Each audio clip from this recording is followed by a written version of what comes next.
શ્રી છત્રપતિ શિવાજી મહારાજના નામના ઉલ્લેખમાં સ્થાયી સમિતિના અધ્યક્ષ દ્વારા ચૂક થતા શિવસેના દ્વારા રજૂઆત કરાતા સ્થાયી સમિતિના અધ્યક્ષ દ્વારા દિલગીરી વ્યક્ત કરી હતી। વડોદરા મહાનગરપાલિકાના સ્થાયી સમિતિના અધ્યક્ષે ગઈકાલે શુક્રવારના રોજ મીડિયાને આપેલ નિવેદનમાં શ્રી છત્રપતિ શિવાજી મહારાજના નામનો ઉલ્લેખ દરમિયાન ચૂક કરી હતી, જેના કારણે લોકોની લાગણી દુભાઈ હતી। ત્યારે આજરોજ શિવસેનાના દીપક પાલકરની આગેવાનીમાં કાર્યકર્તાઓ ખંડેરાવ માર્કેટ પાલિકાની વડી કચેરી ખાતે આવી પહોંચ્યા હતા અને શ્રી છત્રપતિ શિવાજી મહારાજના જયઘોષ સાથે વિરોધ પ્રદર્શન કર્યું હતું તથા ચેરમેનને માફી માંગવા કહ્યું હતું। આજે આપણે જોઈ શકો છો કે શીતલભાઈ મિસ્ત્રી સ્ટેન્ડિંગ કમિટીના એક મહત્વના પોસ્ટ અહીંયા બેઠા છે અને આ ભારતીય જનતા પાર્ટીના નેતા પણ છે।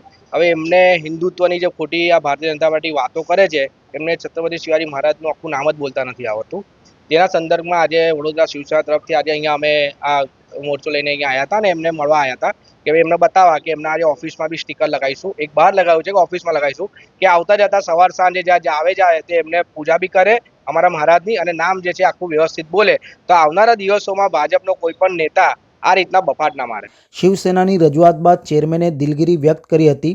શિવસેનાના કાર્યકરોએ ચેરમેનની ચેમ્બરમાં શ્રી છત્રપતિ શિવાજી મહારાજના નામ સાથેનું પોસ્ટર પણ લગાવ્યું। કઈ ને ગઈકાલે એક ઇન્ટરવ્યુમાં છત્રપતિ શિવાજી ભોસલેના બદલે મારાથી ગાયકવાડ નીકળી ગયો હતો। આખો મોટો ઇન્ટરવ્યુ હતો, પાછળથી ભોસલે પણ બોલ્યો હતો, પણ આઉટ ઓફ માઇન્ડ થી સ્લીપ ઓફ ટંગ થઈ હતી। એ લોકોનું કંઈક મનદુખ થયું અને મેં કીધું કે બે ભૂલથી સ્લીપ ઓફ ટંગ છે અને ફરી આવું ના થાય કાળજી રાખવા।